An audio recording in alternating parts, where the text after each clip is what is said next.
She was only 10. He was only 2 months old. A tiny golden retriever puppy, hurled from the rooftop of a high-rise like he didn't matter.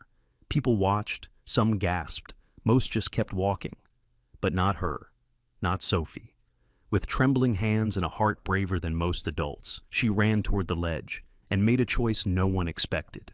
What she uncovered next would shake an entire city. Before we begin, tell me, where are you watching from? Drop your city in the comments. And if you believe courage comes in small sizes, hit that subscribe button. Because this story, it will stay in your soul long after the screen goes dark. His tiny paws slipped again. The cold steel beneath him groaned with rust and weight as he tried to shift, his fragile body trembling from pain, fear, and the dry summer wind that whipped past the jagged edges of the scaffold. The little golden retriever, no more than 2 months old, clung to the narrow metal beam with fading strength. One hind leg dangled off the edge, his belly pressed flat against the blistering surface, and his soaked golden fur, matted with dust and old blood, barely offered warmth. He let out a sound, not a bark, not a whimper, just a trembling breath that sounded more like a sigh, resigned, defeated. The air around him was still, humming with distant sirens and the low rumble of traffic far below. No one was near, no one saw, except for a single pair of eyes across the street. Bridgeport, Connecticut. A city both proud and decaying, standing on the tired shoulders of its industrial past. The buildings, most of them built long before the lives now crammed inside them, loomed like crooked teeth along uneven streets. July's unforgiving heat had turned the sidewalks soft and the air thick with the scent of hot metal and burnt oil. Cranes and rusting scaffolds clung to the older parts of the city, where renovation had begun but never been completed, left like half-healed wounds on tired buildings. Bayview Towers sat across from one such structure, the Stanton Building, a 15-story block of faded red brick and half-shuttered windows. It had once been a courthouse, or maybe a library. Now it was mostly empty, undergoing eternal renovations that never seemed to move forward. Its upper floors were wrapped in a spine of scaffolding and metal braces, winding around the building like an exoskeleton long forgotten by its builders. There, on one of the platforms, lay the puppy. From the 12th floor of Bayview, Sophie Reynolds had been watching. She didn't mean to. She'd been coloring with a dull pencil in a bent notebook when her gaze drifted toward the window, as it often did in those quiet, motherless evenings. The curtains were thin and stained with sun, and she pushed them aside with one hand, pressing her face to the glass just in time to see a shape, a blur, fall from the rooftop across the street. At first, she thought it was garbage, a box maybe, but when it struck the scaffold and bounced slightly, she saw it move, then a paw, then an ear. Sophie's heart flipped. A dog. No, a puppy. He was alive, but barely. She scrambled to open the window wider, nearly knocking over the plastic fan perched on the sill. The breeze hit her face, and she leaned out cautiously, narrowing her eyes to focus. There he was, a tiny form of golden dust, pressed against the metal with one leg twisted awkwardly and a patch of dark red matting one side. His eyes were shut tight, ears flattened against his skull, body tensing every time the scaffold creaked beneath him. Sophie couldn't move. Her chest felt heavy. She gripped the windowsill like it was the only thing holding her together. Down below, the city didn't care. Cars passed, horns honked. A man on a bicycle turned a corner, but no one looked up. And whoever had dropped him was gone. Sophie didn't see who did it, just a fleeting shadow on the rooftop seconds before the fall. A person. An adult. Tall. That was all. No face, no name. Just the awful image of something being hurled, like trash. Her hands were shaking now. She turned from the window and stumbled back into the living room, chest tight, breath quick. The apartment was small and quiet. 2 rooms and a kitchenette, the air filled with the faint scent of old detergent. A note was stuck to the fridge, written in neat blue ink. Soup in the microwave, be good. Love, Mom. Her mother, Monica Reynolds, worked the night shift at the downtown Marriott. She had left an hour ago. She wouldn't be back until dawn. Sophie was alone. But she was used to that. She was 10, small for her age, with sharp elbows and knees that always seemed bruised. Her brown curls refused to stay tamed, and her eyes had the look of someone who watched more than she spoke. Since her father had left them 3 years ago, Sophie had filled the silence with quiet loyalty to books, to animals, to the idea that kindness could still matter. She never spoke of her father anymore. He had walked out one snowy night and never looked back. And though her mother never said it aloud, Sophie knew it had broken something deep inside both of them. She turned to the window again. The puppy hadn't moved. A low gust swept the street, ruffling the fur along his back. He trembled. She needed to do something. But what? Should she call someone? 911? The fire department? Would they even come? She didn't know. And every second felt like a second too late. She rushed to her room and pulled on her sneakers, grabbing the drawstring backpack she used for school. She stuffed in a towel and her flashlight, her hands still shaking. She didn't know how she would get to the roof of the Stanton building. She didn't know if she could. But she had to try. As she stood by the door, heart racing, one final image burned itself into her mind. The puppy shifting slightly on the scaffold, eyes fluttering open, looking out toward the city with a helpless kind of fear, as if waiting for someone, anyone, to come. Sophie grabbed the doorknob, swallowed hard, and whispered under her breath, "I'm coming." Then she stepped out into the hallway, the door clicking shut behind her. The wind roared like a beast unchained, slamming against the side of the Stanton building with relentless force. High above the streets of Bridgeport, the scaffold groaned under each gust, its metal frame clinking against the glass panels of the unfinished floor. The little puppy, barely 2 months old, no name, no voice, trembled on the edge of a broken plank, his soaked golden fur plastered to his bony frame. Each breath he drew came shallow, as if afraid the wind would snatch it away. His claws scratched at the splintered wood, but there was nothing solid left beneath him. One paw slipped, then another. From the sidewalk below, a scream pierced the street. "There's a dog up there! He's gonna fall!" A crowd had gathered, shoppers, workers, kids with bikes. Some pointed, others filmed, but most just stood frozen, watching the small golden shape cling to the edge of the world. A woman yelled, "Someone call 911!" Another voice followed, "Don't let the kid go up there!" But the kid was already climbing. 10-year-old Sophie Reynolds had ducked under the yellow caution tape at the building's base before anyone could stop her. Her breath came sharp and ragged as she gripped the cold metal rungs of the scaffold. Sweat mixed with dust on her forehead. The air tasted like rust and fear. Her small hands fumbled with each bar as the entire frame shifted and swayed beneath her. She didn't look down. She couldn't. The first platform was 10 feet up, the next even higher. The wind whipped her braids into her face, and once a burst of debris smacked her cheek, leaving a red line that stung with every heartbeat. Below, someone shouted her name. Another voice cried, "Wait for the fire department! Don't move!" But she kept climbing, because he was still there, because he hadn't fallen yet. The puppy's eyes met hers as she reached the final ledge. They were wide, round, and empty, like a creature that had already accepted the end. Sophie bit her lip so hard it bled, then reached one trembling hand toward him. The plank shifted beneath his tiny paws. He slipped. "No!" She lunged. Both hands grabbed hold of the puppy's front legs as his body dangled over the abyss. His fur was slick with grime and rain, and for a second her grip faltered. The scaffold groaned again, then pitched sideways with a violent jolt. Sophie screamed, so did the crowd. Then, thunderous footsteps echoed above. A man dropped onto the scaffold from the roof, his boots slamming onto the bars with practiced precision. He wore heavy firefighter gear, his jacket stained with soot and reflective strips glowing in the dusk.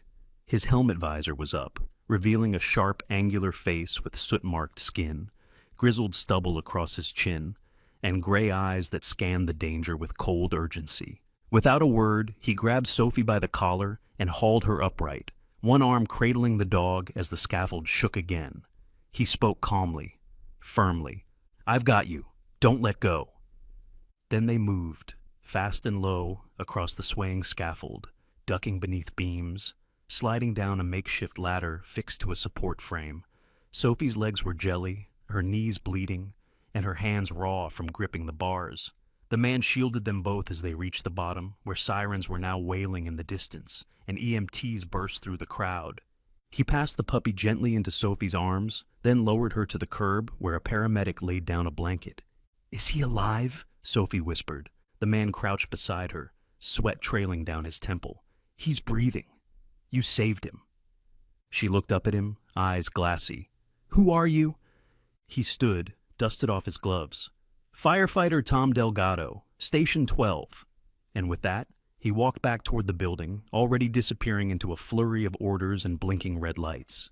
Sophie didn't even realize Monica was there until she felt her mother's arms around her, pulling her close. Monica's voice was trembling. What were you thinking? You could have died. But Sophie didn't answer. She was looking at the tiny bundle in her lap, the puppy she had held onto as if her own breath depended on it. He was unconscious but warm. His paw, scratched and dirty, moved faintly as if reaching for something. She bent closer and whispered, Max, that's your name now. The vet clinic was a blur. Fluorescent lights, the sterile scent of alcohol and iodine. Sophie sat beside the examination table, still in her dirt-smeared clothes, watching as Dr. Karen Willis, tall, composed, sharp-eyed, examined Max's frail body. Severe exhaustion, Karen murmured. Dehydration. His paws are cut, and I'd wager he's been confined somewhere. Probably a crate. Monica spoke hoarsely. Someone threw him off a building. Karen looked up sharply. Deliberately? Sophie nodded. I saw it. A man in a hoodie. He just tossed him, like trash. Karen's hands paused. Then she gently placed a warmed towel over Max's body. He's lucky you found him. Both of you are. Sophie whispered, He didn't bark. He didn't even cry. It's like he already gave up. Karen replied softly, But you didn't. Later that night, back in their small third-floor apartment, Sophie curled up on the couch with Max wrapped in a fleece blanket beside her. Monica stood by the window, staring at the city skyline now glowing in distant orange. Her expression was unreadable, somewhere between relief and fear. You can't keep doing things like this, she said. Climbing scaffolds? Running into danger? That's not your job, Sophie. Sophie didn't speak. I know you miss your dad, and I know you think you're the only one who can fix things, but I had to, Sophie said quietly. No one else was going to. Just then, a knock came at the door. It was Mr. Denny from 4B, a wiry old man with thin hair and lopsided glasses. He held a can of soup and a flashlight. Saw the news, he said. Figured you two could use this. He glanced down at Max. Poor little guy. Hate to say it, but I think I've seen someone up there before, that rooftop, late at night, carrying boxes. Sophie sat up. You saw who? No, just his back, hooded jacket, real quiet. Always heads up the service stairwell through the alley, like he doesn't want to be seen. Monica looked uneasy. You think he lives here? Doubt it, Denny said. He doesn't carry keys, just disappears. Sophie leaned over Max and whispered, We'll find him. The wind that had howled so violently 2 nights ago had now quieted, leaving the streets of Bridgeport washed and shivering under a curtain of gray clouds. The alley behind the aging apartment complex still reeked faintly of rust and damp trash. But to Tom Delgado, it was the scent of a puzzle begging to be solved. He stood near the fence, his weathered hands tucked into the pockets of his navy blue jacket, staring at the scaffold above where the little girl had once clung to a trembling puppy like a lifeline. Tom was in his early 40s, tall and lean, with a square jawline roughened by 2 days' stubble, and crow's feet that hinted at years spent squinting into smoke and chaos. His eyes, once proud and fierce when he wore the fire department's badge, now held a quiet grief. His dark brown hair had begun to silver at the temples, and his gait carried the slightest hesitation, as if memories weighed more than injuries. He had returned here tonight for one reason: to give back the pink polka-dotted scarf Sophie had left behind after the rescue. He could have just left it in their mailbox, but something in him had stirred that day. An ache he hadn't felt since his son passed away 4 years ago in a house fire Tom couldn't reach in time. That guilt clung to him like soot. Seeing Sophie risk her life for a defenseless creature had rattled something deep. And maybe, just maybe, this was his chance to make peace with a world that had once felt so senseless. The apartment where Sophie and her mother Monica lived was on the 2nd floor. When Tom knocked, it was Monica who opened the door. She was in her early 30s, petite and slender, with wavy brunette hair tied back in a loose ponytail. Her olive-toned skin showed signs of fatigue, and her eyes, a deep hazel, held the kind of wariness that came from too many years carrying too much alone. She wore a gray housekeeping uniform, with a hotel tag still pinned to her chest, the Haven Inn staff. "Mr. Delgado?" she asked, her voice low, her brows furrowing. Tom held up the scarf. "Your daughter left this during that rooftop miracle. Thought she might want it back." Monica's expression softened. "Thank you. She's been worried about it. Please, come in if you have a minute." He hesitated, then nodded. Inside, the apartment was small but tidy. The furniture was mismatched, the walls scuffed with years of wear, but everything was arranged with care. A pot of vegetable soup simmered on the stove. Max, the 2-month-old golden retriever, lay curled up on a folded blanket near the radiator. His fur was still thin and patchy, but his eyes opened slightly when Tom entered, as if recognizing the man who had pulled him from death.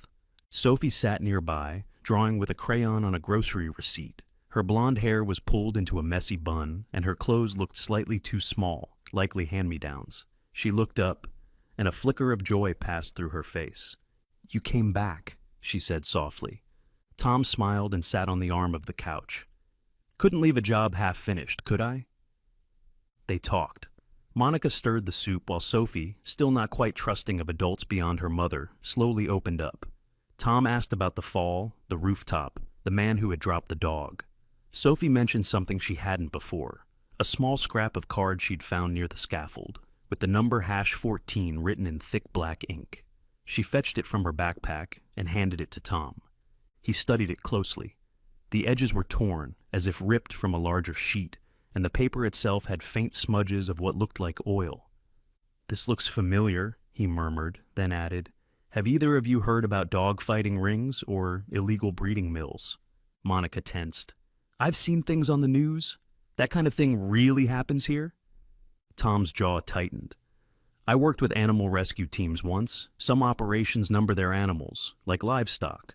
Some sell puppies in bulk, others use them in fighting. If someone threw this dog away, they were getting rid of something they didn't want anymore." Sophie wrapped her arms around Max instinctively. "I don't want to let him go," she whispered. "You won't have to," Tom said, his voice steadier than he expected. "But if we want to make sure no other dogs are hurt like Max, we need to find out who did this." Sophie's eyes lit up. "Can I help?" Tom paused. She was 10. Brave, yes, but fragile in ways she didn't even know yet. "Only if your mom says it's okay," he said gently. Monica looked at Tom long and hard. There was still a flicker of distrust, the kind born from years of being let down by men who came and went like storms. But she also saw the look in her daughter's eyes, the same look that had disappeared since Sophie's father left them for good. "I'll allow it," she said slowly, "but only if you promise to never put her in danger." "I give you my word," Tom replied, and he meant it. That night, Tom stayed behind a little longer to help install a basic camera near their apartment door, just in case. While Sophie fed Max mashed-up wet food, Tom and Monica sat in quiet conversation. She told him about working double shifts at the hotel, about how Sophie had started drawing pictures of animals ever since they had to give up their old family dog during the divorce. Tom shared his story too, about the son he lost, the marriage that crumbled after, and how firefighting stopped being a calling and became a burden. They didn't say much after that. They didn't need to. Sometimes pain recognizes pain and sits beside it in silence. The morning air in Bridgeport was dense with the smell of oil and damp brick. Early sunlight filtered through the low clouds in narrow shafts, casting long shadows over the narrow alley that ran behind the old apartment building. The concrete was still wet from last night's drizzle, and the dumpster at the end of the alley hummed faintly with flies. Tom Delgado stood beside Sophie, his frame blocking most of the cold wind that funneled down between the buildings. He wore his usual navy jacket, the collar pulled up against his neck, while Sophie was bundled in a second-hand puffer coat that was a size too big, her small gloved hands clenching the edge of her sleeve. Max, the 2-month-old golden retriever, was at home with Monica, now strong enough to stand on his own and wag his tail when Sophie walked into the room. Tom crouched by the rusted metal door at the back of the building, just beside the stairwell that led to the rooftop access. His breath clouded as he spoke. "Look at this," he murmured, pointing to a thick corroded padlock bolted through a metal latch. It's the only way up, unless someone has keys to the stairwell inside. Sophie leaned forward. The latch had fresh scratches, as if recently forced open. Lying beside it, half buried in grime, was a length of coarse nylon rope, about a foot long, frayed at one end. It was the same type Tom had cut from Max's tiny torso the night of the rescue. Sophie's eyes widened. That's the same rope, Tom nodded, which means he was brought up here, through this alley, probably in a cage or a bag. He glanced around. Across the street was a low-slung auto repair shop, O'Malley's Garage, its faded red sign creaking slightly in the wind. An idea formed in his mind. "You stay here," he said, firm but gentle. "Don't talk to anyone. I'll be right back." Inside the garage, the scent of motor oil hit hard, mixed with stale coffee and warm rubber. Tom approached the front counter, where a man in his 60s with a beer belly, wild gray hair, and nicotine-stained fingers was sorting paperwork. His name tag read Chuck. Chuck squinted through his smudged glasses. "Need a repair?" "No," Tom said calmly.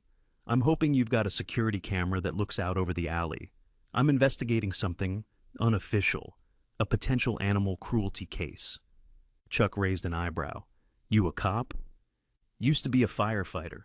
I've got a friend who's 10 years old and rescued a puppy off a roof. We think someone threw it from the top. The kid nearly died doing it." Chuck rubbed his jaw and muttered, "Damn, kid's got more guts than sense." He motioned for Tom to follow him to a dusty corner with a small monitor and a set of unlabeled hard drives. The feed was grainy, black and white, but it showed the alley behind the apartment building. Chuck rewound the footage, going back 2 nights. "There," Tom pointed. At 10:47 p.m., a tall man in a hooded sweatshirt appeared in the frame. He dragged something bulky on wheels, an animal cage, covered with a dark tarp. He stopped by the metal stairwell, pulled out a key, and opened the rusted door. In seconds, he and the cage were gone. Chuck looked at Tom. "That who you're after?" Tom nodded grimly. "Can you export this clip?" "Give me 5. Back in the alley, Sophie was sitting on a crate, drawing in a notepad. She looked up as Tom returned with a USB drive in his hand and a crease on his brow. "We got something," he said. "A man in a hood pulling a cage. Matches the time you saw Max fall." Her face lit up with a mixture of triumph and unease. "You think he's done this before?" Tom crouched beside her. "That's what we're going to find out." Back home, Max greeted them with soft barks and a wagging tail. His golden coat was starting to fluff out again, though a few spots still showed where patches had been shaved for treatment. His eyes followed Sophie everywhere now, full of trust and quiet affection. Later that evening, Monica returned home from the hotel. Her face was tired, her hair pulled back in a bun, slicked with leftover rain. Still in her gray uniform, she set her bag down with a sigh. "How did it go?" she asked, loosening her shoes. Sophie looked up from her sketchbook. "We found a rope, and Mr. Tom got video. There was a man with a cage." Monica blinked. "A cage?" Tom explained everything. The padlock, the nylon rope, the camera footage. Monica listened, arms crossed, worry furrowing her brow. "So what happens now? You go to the police?" Tom hesitated. "Without a face, it's hard. And if this guy's part of something bigger, it might be better we gather more before we make noise." Monica's frown deepened. "And you want Sophie involved in that?" "No," Tom said immediately. "She's already done more than enough. But she has good instincts. If she notices something, I'll be nearby." She watched him, her expression slowly softening. After a moment, she nodded. "I made lentil soup," she offered. "You're welcome to stay for dinner." It was the first real invitation since they'd met. That evening, the 3 of them sat around the chipped dining table. Max lay by Sophie's feet, asleep. Tom ate quietly, grateful. Monica asked about his old job, and he shared bits of his life, how he left the fire department after losing his son, and how he'd been drifting since. Sophie, listening, reached out and patted his hand gently. "You saved us too," she said. A soft rain fell over Bridgeport that morning, washing the streets in a light sheen and turning sidewalks into slick mirrors. The sky hung heavy with gray clouds, muting the colors of the city. Inside the small kitchen of the Reynolds apartment, the warmth of brewing tea mingled with the smell of toast, and Max lay curled on a blanket near the table, his little chest rising and falling steadily. Sophie sat beside him, gently stroking the soft fur along his side. She had started to notice something odd. Just above his lower belly, a patch of fur had been shaved. The skin beneath was smooth but carried a faint scar, curved like a comma, as if something had once been inserted or removed. Her fingers paused over the mark.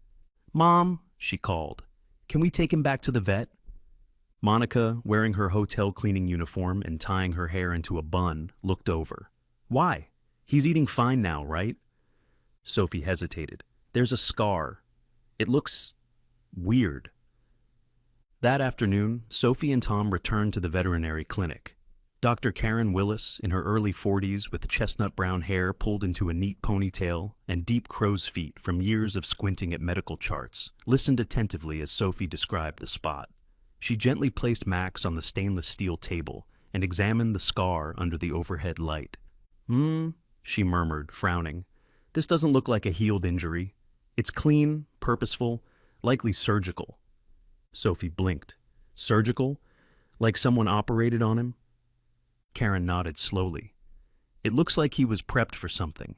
Maybe implanted with a microchip or, worse, harvested for testing or breeding. It's hard to say. But the shaving and scarring don't belong on a pup this young unless it was medical, and not legal medical." Tom leaned forward, concern on his face. "Could it be connected to a dog trafficking ring?" Karen gave him a long look. "If I had to guess, yes." Later that day, with Max napping again at home, Sophie and Tom walked through Calhoun Park, a narrow stretch of green near the edge of the industrial district. It was muddy in places, dotted with tents and shopping carts where the city's unhoused population gathered. Sophie wasn't used to the area and kept close to Tom, who greeted a few of the locals with quiet nods.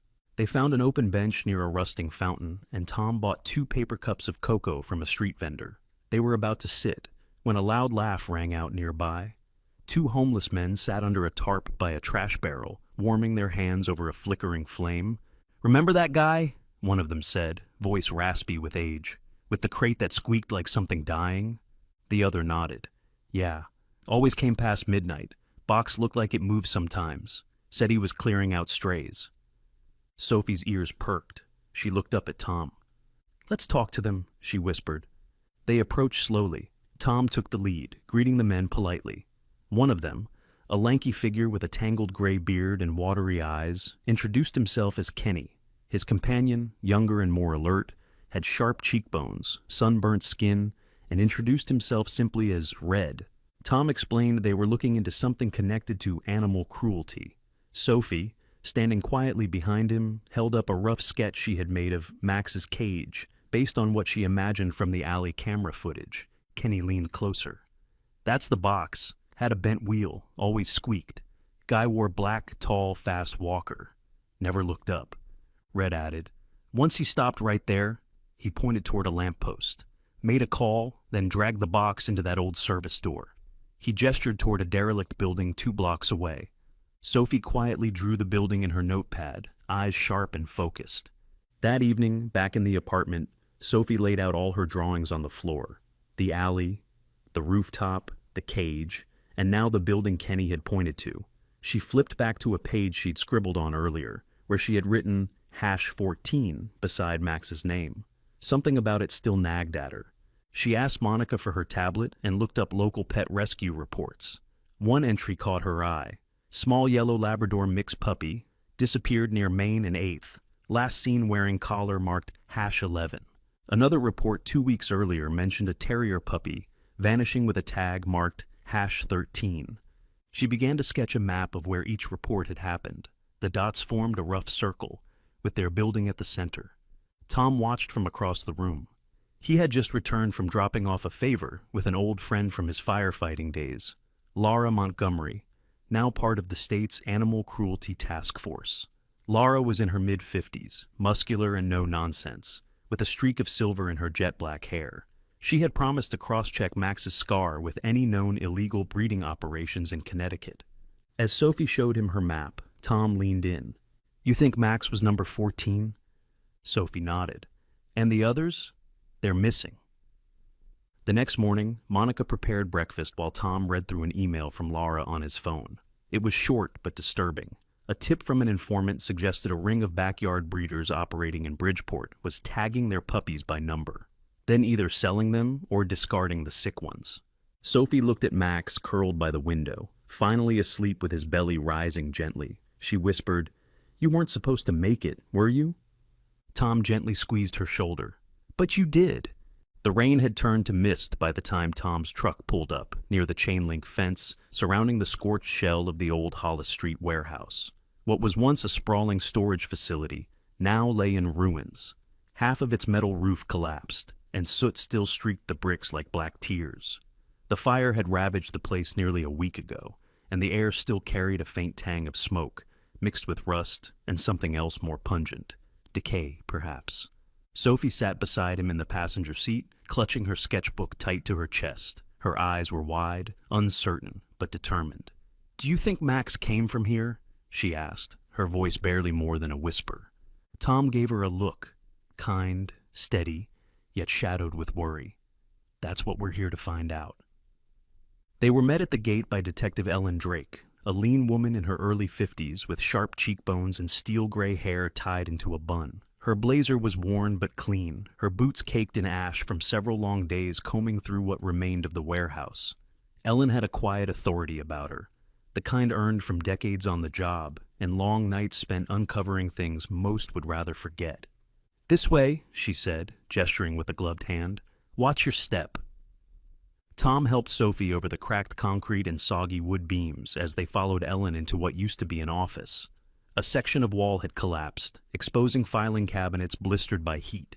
On the desk, half melted and tilted sideways, rested a fireproof box, its lock broken, its contents scattered over a soot-blackened folder.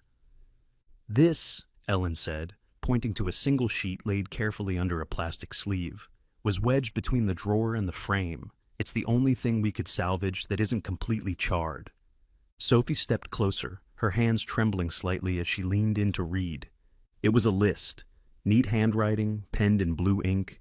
A column of numbers ran down the left side, #1 through #20. Beside each number was a name: Buster, Molly, Rex, Bella. And then, near the bottom, her breath caught. #14 Max, gently crossed out with a single horizontal line. She blinked hard. "They kept track of them." Tom, jaw tight, leaned over her shoulder. "Not just tracked. This looks like inventory." Some names had check marks, others were crossed out. A few had annotations: sold, returned, too weak. One said terminated. Sophie looked up at Ellen. "Do you think they were selling them?" Ellen nodded grimly. "It's likely. Based on other evidence, paw cages, syringe casings, we suspect this was part of a backyard breeding and illegal sale operation, mostly untraceable. Until now." Tom placed a hand on Sophie's shoulder. "You were right," he said quietly. "Max wasn't just abandoned. He was part of something darker." Later that night, back at the Reynolds apartment, Monica sat at the small kitchen table, staring at the copy of the ledger Tom had brought. She wore her work uniform still, stained maroon polo shirt and dark slacks, but her tired eyes had taken on a different look. It wasn't just exhaustion anymore. It was realization. "They numbered them," she said, mostly to herself, "like products, not lives." Tom leaned against the counter, arms crossed, his firefighter badge glinting dully in the low light. He looked more worn than usual tonight, his broad shoulders tense under a navy hoodie, a faint shadow under his eyes. "They kept records like a business," he said, "even tracked who didn't make the cut." Monica's gaze shifted to Sophie, who sat on the floor with Max curled against her side, the pup resting his chin on her knee, eyes half-lidded but alert. Sophie had been quiet since returning, as if the weight of the truth had settled over her small shoulders, like a wool blanket soaked in rain. Monica rose, crossed the room, and sat beside her daughter. She brushed a strand of hair, long, light brown, tangled from the mist, behind Sophie's ear. "I'm sorry," she said softly, "for not seeing how much this meant to you, for not being here more."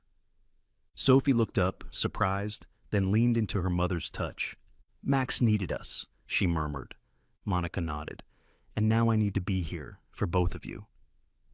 That weekend, Monica invited Tom over for dinner.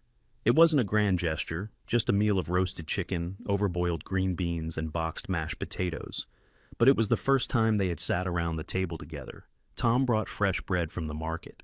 Sophie lit a candle from her art shelf. Max lay nearby, tail flicking lazily against the floor. Monica had changed out of her uniform, wearing a soft gray cardigan and faded jeans. Her chestnut hair was damp from a recent shower, tied loosely behind her head. The lines around her mouth seemed softer tonight, as if something long guarded had started to ease. During dinner, they talked about the firehouse where Tom used to work, about Sophie's upcoming science project, and about Max, who had barked at a fly earlier and then tripped over his own paws. Laughter filled the apartment for the first time in weeks. After Sophie went to bed, Monica poured 2 cups of chamomile tea. Tom stayed a little longer than usual, listening as she spoke about the early years, about how Sophie's father had walked out when she was 3, leaving nothing behind but debts and a stack of promises never kept. "I used to think," Monica said, staring at the steam rising from her cup, "that if I worked hard enough, I could keep Sophie from ever feeling abandoned." "You did more than that," Tom replied, his voice low. "You raised a girl brave enough to climb scaffolding for a dog she didn't know." They sat in silence after that, letting the tea cool and the city settle into night.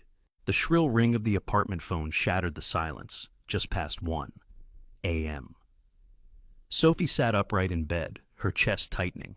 Monica was already halfway down the hallway, robe clutched around her and eyes wide with dread. They rarely received calls this late. Never, in fact. Monica picked up. "Hello?" There was a pause. Then a man's voice, low and rasping, barely above a whisper. "I know what you saw. Keep the kid out of it. This isn't for children. Back off, or else." Then the click. Nothing more. Sophie had inched closer and caught just enough to freeze in place. The color drained from her face, and Max, curled beside her bed, lifted his head and growled low, sensing the fear. Monica slammed the phone down, hands trembling. "We're calling the police." "No," came Tom's voice, calm but firm, from the doorway. He had arrived barely 20 minutes earlier for one of his overnight check-ins, a habit he insisted on ever since the list was discovered. He stood in the threshold, already changed out of his jacket, wearing dark jeans and a fitted Henley that made his build look broader in the dim light. His square jaw clenched, stubble thickened along his chin like soot, and his brown eyes were locked with Monica's. "They're watching," he said, "and if they think we're getting too close, if they feel cornered, they'll erase every trace before the cops can even blink." Monica's voice rose. "And what do you want us to do? Wait for them to come knocking again?" "I'll stay," Tom said. "We install cameras. We stay quiet. We gather proof before they know we're gathering it." By morning, the hallway outside their apartment had a new, nearly invisible guest, a pinhole camera, expertly embedded in a fake light fixture. Tom had borrowed it from an old colleague on the fire marshal's team, one who owed him a favor. The camera streamed directly to a secured tablet, which Tom kept on his person. Tom also adjusted his shifts, trading daytime commitments for the overnight watch.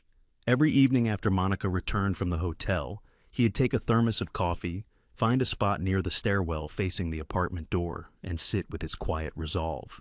He didn't carry a weapon, but his presence was enough to make anyone think twice. Sophie, though shaken, didn't retreat. Instead, she carried Max with her everywhere she could. The little golden retriever, though still limping slightly on his left hind leg, had regained energy. He had grown from fragile to fiercely alert, reacting instantly to sounds behind doors, low footsteps on the stairs, or unfamiliar voices echoing in the hallway. That week, while sketching on the balcony, Sophie noticed something else. Max would tense only at certain people: an older man with a pitted black raincoat, a delivery boy with a torn shoelace, a neighbor she had never seen speak. The dog's memory, she realized, ran deeper than wounds. One evening, as they shared instant noodles around the small kitchen table, Tom opened up. "I had a son once," he said suddenly. His eyes didn't lift from the bowl. "Eli, he was 7. Sophie and Monica stopped eating. "He loved animals. Couldn't pass a stray without begging me to take it home. One summer, I finally said yes. A mutt with 3 legs and 1 good eye. Eli named her Captain." Tom swallowed, voice thinning. "We were crossing a busy street. I told him to wait, But I turned to check a call just for a second. The mutt darted out. Eli went after her. The truck didn't stop. Silence. Even Max looked up. It wasn't just the grief that gutted me, Tom continued. It was knowing I told him to wait, and then didn't do the same myself. Monica reached over, touched his hand gently. Sophie said nothing but stood and crossed to him, wrapping her arms around his middle. Tom let the bowl fall into his lap as he pulled her close. "Helping you," he murmured. "Maybe it's helping me too." That weekend, Tom managed to identify a new figure on the building's side camera, a tall man wearing a gray hoodie and gloves, his posture stiff, his walk uneven, as if favoring one side. He walked past their door twice, always between 2 o'clock and 3 a.m., never pausing. But Max had reacted both times, growling before the steps even came into earshot. Tom saved the footage and ran a comparison across known records, asking Ellen Drake, the detective from the warehouse fire, to quietly scan local databases of past offenders related to illegal animal trade. She agreed, but warned, if he knows you've ID'd him, he'll vanish. So Tom and Sophie kept watching. On Monday, Sophie found another note slipped under their door.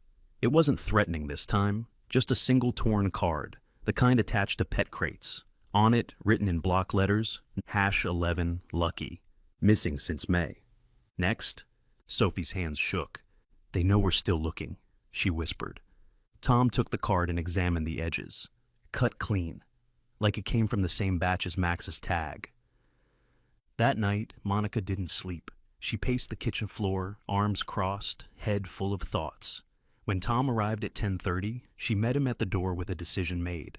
"I want you to keep her safe," she said. "I'll talk to my manager about fewer night shifts." Tom nodded. "And I want you here, not just for Sophie, for me too, if that's something you want." His answer was quiet but firm. "I do." The evening was unusually still, as if the streets themselves were holding their breath. The tension in Tom Delgado's chest had settled there long before the sun dipped behind the warehouse roofs. He stood at the edge of an abandoned parking lot in a district where businesses came to die, a forgotten corner of the city where people passed through but never stayed. Tom wore a faded denim jacket and a ball cap pulled low. He looked more like a tired contractor than a retired fireman. Beside him, Officer Clara Nash adjusted the lapel mic under her coat. Clara was in her early 30s, lean and athletic, with a crisp jawline, olive skin, and a no-nonsense attitude that made most rookies stand straighter in her presence. She worked undercover in animal trafficking investigations and had been quietly monitoring cases tied to the #14 tag Sophie found. When Tom reached out through his old connections, she volunteered immediately. "They'll come at dusk," she muttered. "They always do. Fast and quiet. We'll only have seconds." Behind the lot, a battered white van with rusted hinges waited like bait. The back was slightly ajar, revealing a crate with faint whining sounds from a speaker tucked inside. It was a recording Clara had captured during a previous seizure, a puppy's cries, designed to attract the attention of anyone in the know. Tom's stomach twisted. Meanwhile, Sophie remained home with Monica. It hadn't been easy convincing her to stay. Sophie had drawn up maps, memorized license plates, and insisted Max needed her there, but Monica stood firm. "You've done enough," she said, her voice low but shaking. "You've risked more than any 10-year-old should." Max curled beside Sophie's feet on the couch, his breathing calm but ears alert. The dog was stronger now, still skittish around strangers, but visibly protective. Sophie whispered to him as she waited, fingers brushing the small scar on his belly. "They'll stop tonight. You'll see." Back at the trap site, headlights cut across the lot just after 7:12 p.m. A black SUV, dusty with mismatched hubcaps, crept toward the van. The engine didn't shut off. Tom tensed. "That's our guy," Clara said into her mic. "Team, ready." The driver's door opened, and a man stepped out. He was tall, wiry, and hunched slightly forward like someone always prepared to run. His black windbreaker was zipped to the neck, and his hands gloved despite the summer heat. He wore a baseball cap pulled low, shadowing a gaunt face with patchy stubble and deep lines around the mouth. His name was Reggie Voss, confirmed by Clara through DMV and a prior report of animal neglect.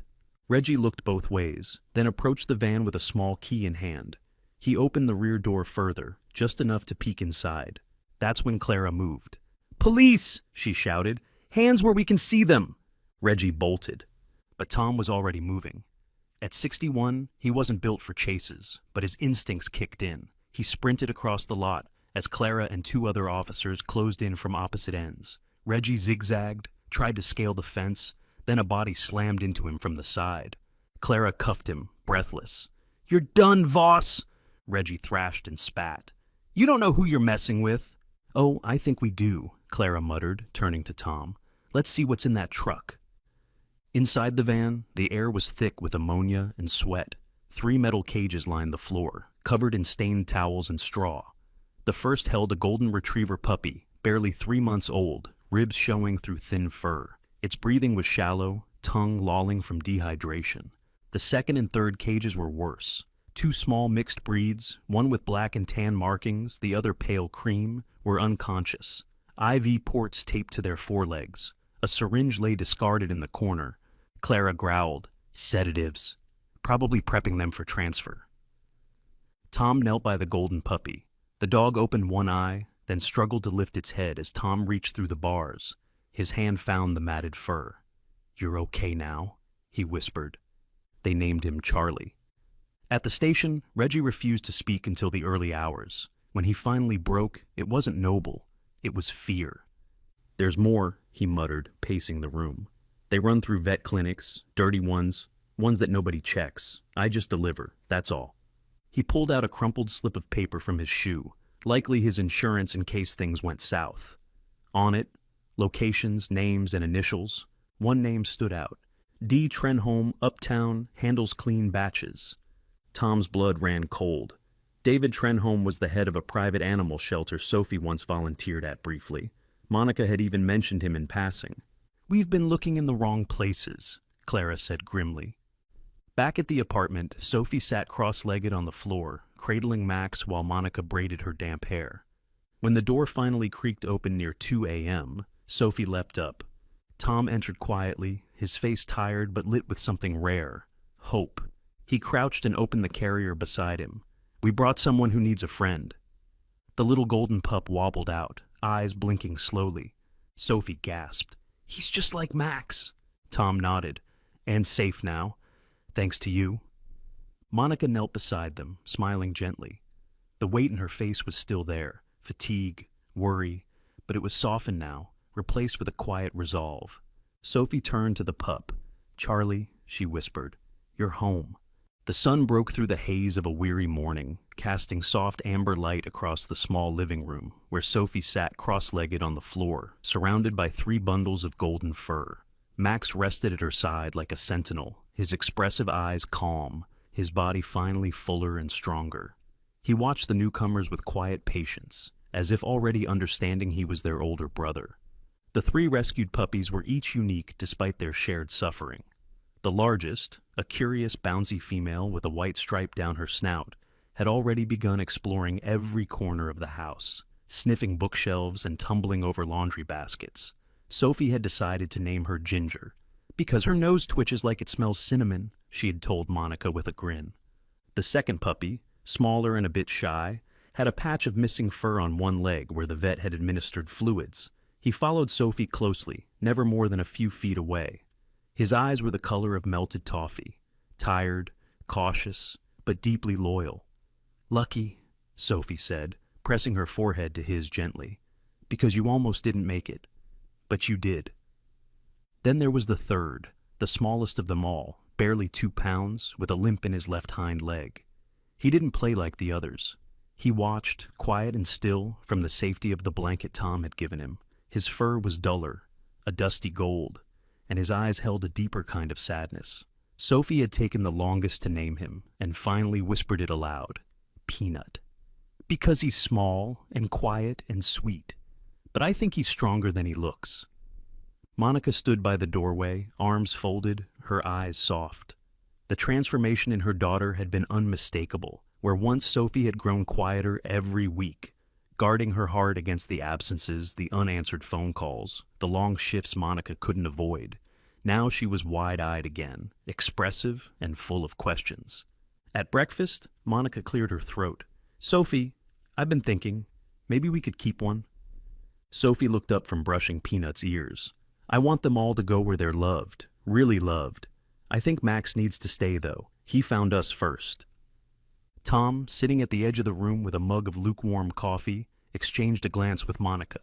He had spent the night once again sleeping in his truck just down the street, still cautious after the anonymous threat. His beard was longer these days, flecked with gray, and his once short hair had begun to curl at the edges.